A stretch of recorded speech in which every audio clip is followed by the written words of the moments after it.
Искам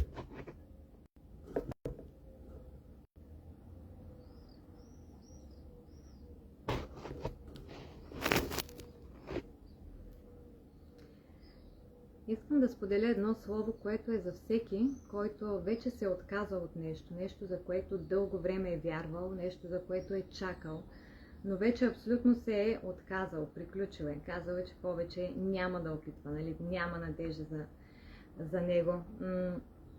Такава история има в Лука 5 глава, в нашата Библия. И когато я проследяваме внимателно, виждаме там как точно в момента на отказа, когато бъдещите ученици на Исус Христос, преди те да бъдат призовани от Него, точно преди този момент те са се отказали. Те се бяха напълно отчаяли. Сега в 5 глава на Лука.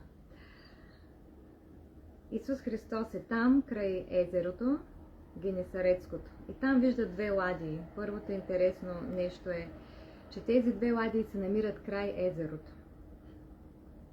Говорим за това, което сега се включва, за моментите, в които ние вече се отказваме, ние нямаме вяра за нещо, нещо за което дълго сме опитвали. Тук говорим не веднъж опитване, с години, с много усилия, с различни начини, от различни ъгли, било то за успех някакъв в живота, в здравето, за нещо, за което сме вярвали, но вече просто човек се е отказал, защото не става по какви ли не начини. И така в Лука 5 глава, двете ладии стоят спрени край езерото.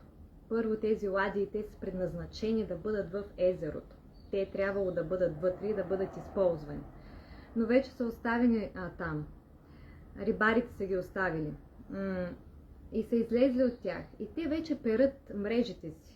И днес, когато четях словото, от точно това обърнах внимание, това, че те перат мрежите си. Тоест, това е тотален знак, че те напълно са се отказали.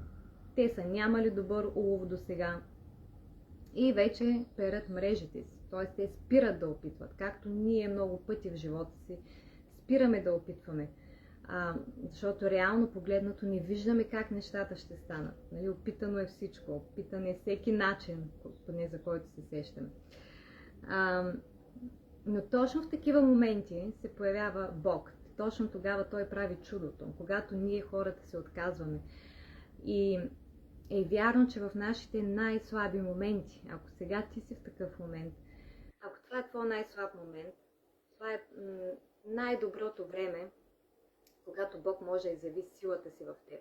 И много повече има надежда за едни хора, които са абсолютно вече изгубили всякаква сила, отколкото за хора, които изглеждат до някъде добре устроили себе си, но закоравили сърцето си. Не случайно, нали, словото казва, че Бог е близо до тия, които имат съкрушено сърце. Близо до тях. И така Исус Христос се намесва. Той влиза в една от ладиите. Влиза в една там от лодките, която беше Симонова. Тук Симон още не е станал Петър. Тук неговото случване на нещата, за които той вярва и е мечтал в случая риболова, Бог го благославя още преди той да е реално готов. Той още не е станал Петър. Както в нашите животи. Бог те взема още когато не си готов. Бог иска да тръгнеш към това, което мечтаеш, още когато не си готов. Ако ти искаш да правиш някакъв бизнес там с сладоледи, нещо такова, ти не чакай да станеш по-добър, готов, за да те използва Бог. Няма смисъл. Напротив, Бог иска да те вземе такъв неготов, но да види, че ти си предразположен да опиташ. Или най-малкото да не му се съпротивиш, защото те тук бяха се отказали вече в Лука 5 глава. И ето Господ влиза в една от лодките. Тоест, коя е нашата лодка в нашия живот? Тази лодка, която стои извън езерото. Това, което ние не сме предали на Бог, което Той реално може да вземе, да го употреби в нашия живот, за да отговори на тази молитва, на това нещо, което толкова дълго време всеки от нас чака. Ние хората сме така устроени, че когато Бог отговори на една наша молитва, даде ни утеха, после директно се появява ново желание. Нещо ново се случва. Пак започваме да просим, да търсим, да молим. Разбира се, той винаги е там, винаги слуша. И знаем, че когато го търсим по неговата воля, той отговаря, когато търсим царството му. И той взе една от ладиите, влезе в тях, влезе в ладията и отиде, нали, към езерото. И какво каза на Симон? Каза: оттегли ладията към дълбокото и хвърлете мрежите си за улов. Тоест, тук има няколко важни неща. Първо, да предадем това нещо в живота си на Бог и да го оставим той да го използва. В случая това са ладиите, метафорично. И след това вече той казва на Симон: отнеси на дълбоко тази ладия. Тоест, сега хайде, аз ти помогнах, сега давай ти. Нали? Сега ти трябва да направиш крачки. Бог те въвежда в това, за което го молиш, но ти трябва да направиш крачките. Бог иска да отговори на твоята молитва и той го прави.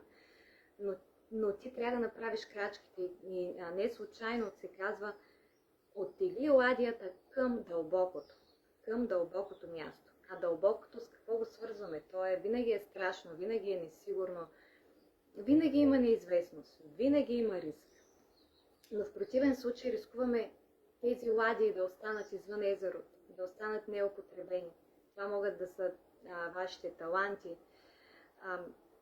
вашите дълго отлагани мечти и неща. Всеки знае какво е това, надежда за нещо, за всеки е различно. И сега и Симон какво отговаря? Много често ние хората правим така.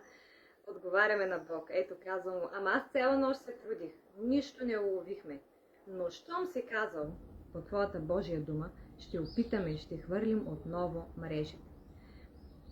Когато Бог те подбужда да вярваш отново за нещо, ние често с нашия ограничен ум му казваме: ама няма смисъл. И нали му изкарваме всички аргументи, всички доводи, защо няма смисъл. Дори много често може да даваме примери с хора, които са били в сходна ситуация и те не са успели. Да, но никога не забравяй, че всеки човек е индивидуален. И все пак ние трябва да кажем да на Господа. И ако ти си в някаква ситуация в момента, направи така, че Бог да се прослави в твоя живот. Ти може да използваш това той да го направи. А не да го отхвърляме с неверието си. И като сториха това, те уловиха твърде много риба. Тоест, те не просто уловиха риба, те уловиха твърде много риба. Но преди това да се случеше, имаше условия. Толкова много риба, че дори мрежите им се прекъсваха. И историята ни спира до тук. Те кимнаха на съдружниците си в другата ладия. Тоест, когато ти не се отказваш и вярваш за нещо, викаш към Бог, търсиш го, той ще ти отговори. И това ще даде надежда и на хората край теб. Този отговор, който Бог ще ти даде, тази светлина в теб, тя ще привлече и другите хора.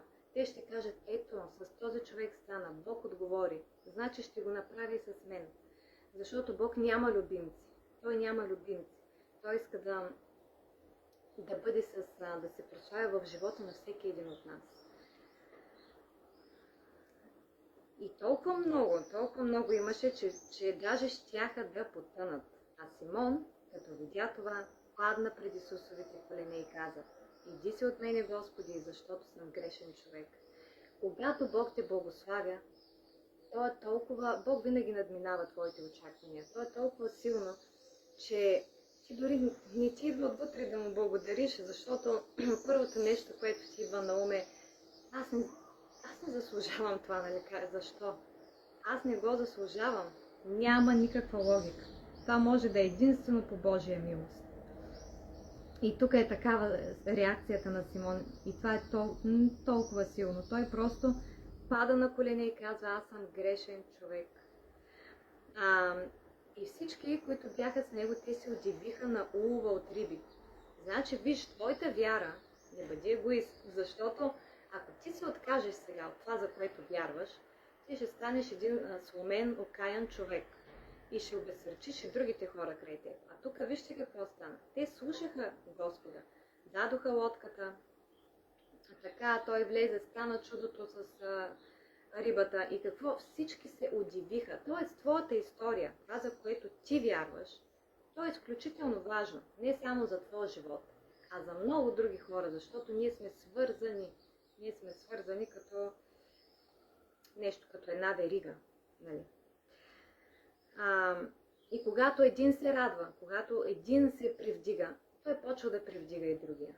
Когато пък един пада, ако другия не е укрепнал, и той може да падне с него, пък е укрепнал и той ще се въздигне. Тук е личната отговорност на всеки. И така всички се удивиха на улова от риби, които бяха хванали. Също и Яков и Йоан, синове на Зеведей. И те бяха Симонови съдружници. А Исус рече на Симон: не бой се, от сега човеци ще ловиш. И като извлякоха ладиите на сушата, оставиха всичко и тръгнаха след него. Историята не спира да все повече да става кулминация. Те не само ларят рибата, не само става този пробив, това чудо, но Господ им дава нещо повече. Той казва, нали, от сега нататък човеци ще ловите. От сега нататък вие не просто риба ще ловите. Не просто това, за което мечтаеш, ще се избъдне, ще се случи. То ще бъде много повече. То ще бъде... Бог ще го надмине. Не може да си го представиш как. Той знае как.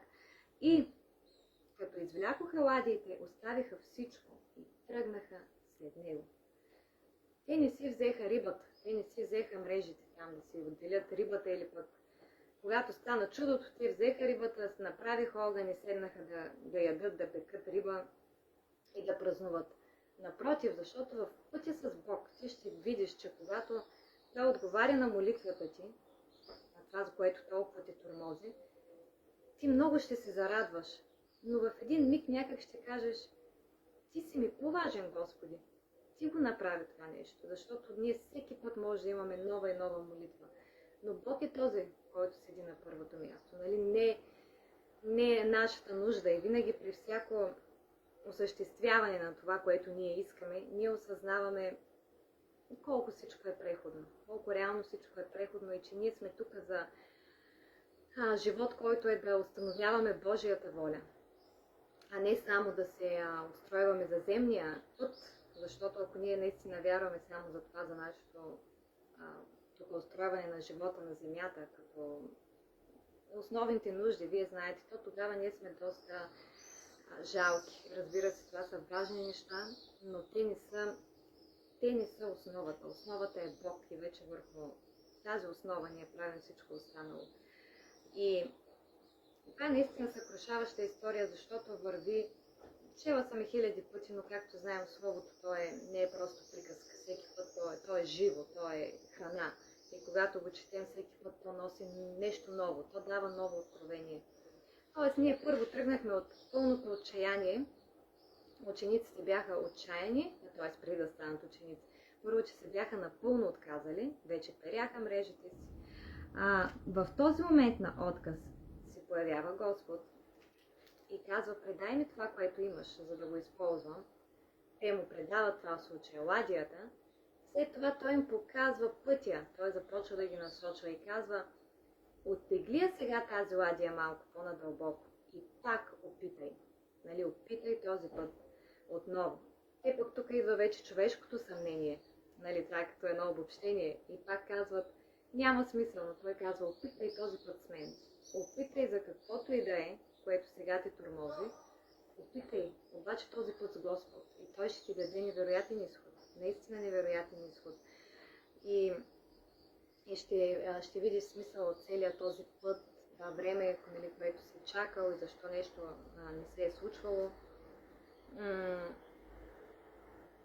И накрая толкова как свършва тази случка с тази искрена вяра, с това действие на пълна любов. Те просто извличат всичко, оставят го и тръгват да следват Господа. Когато Бог отговори на това, за което се молиш, не го забравяй, нали? Не си вземай рибата, там колкото е тя, и да си я ядеш и така. Не забравяй тогава за Господа. Напротив, ти тръгваш след Него.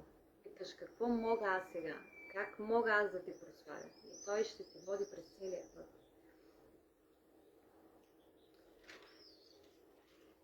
Да, това исках да споделя с вас. Някой, ако иска да си ангелинг, и те Бог да те благослови.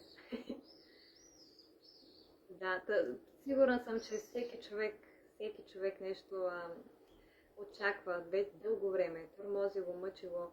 Ако си се отказал и предал, чудесно. Сега, това е времето, когато Бог наистина може да се прояви. Когато признаем и сами се уверим, че нашите човешки сили, те просто не стигат. И това е абсолютно нормално, защото Бог не ни е създал да уреждаме живота си с нашите човешки сили. Той ни е създал, за да проявява силата си чрез нас. И то най-вече в нашата слабост. Затова е един от най-важните моменти в нашия живот, ако всеки си ги проследи в една линия на времето. Това са били винаги едни катарзисни моменти, най-ниски точки, когато наистина си бил най-ниско долу, както тук тези отчаяни ученици, точно преди да ги призове Господа по същия начин. И това е, точно преди той да ти откликне, ако сега си отчаян или разочарован или нещо напълно те е сломило, това е твоето време. Това е времето, когато Бог наистина ще изяви себе си. И в такова време хващай се за Него. Хващай се за Неговата дреха. Протегни ръка към Бога. Ако пък си толкова отчаян и дори ръка не можеш да протегнеш, просто чакай. Той ще се протегне към тебе. Но не протягай ръка към миналото. Не протягай ръка към това, което те е ограбвало. Към пороци, към това, което преди ти е давало утеха. Към места, хора, които са те дърпали назад. Не протягай натам ръката си. Протягай само и единствено към Господа.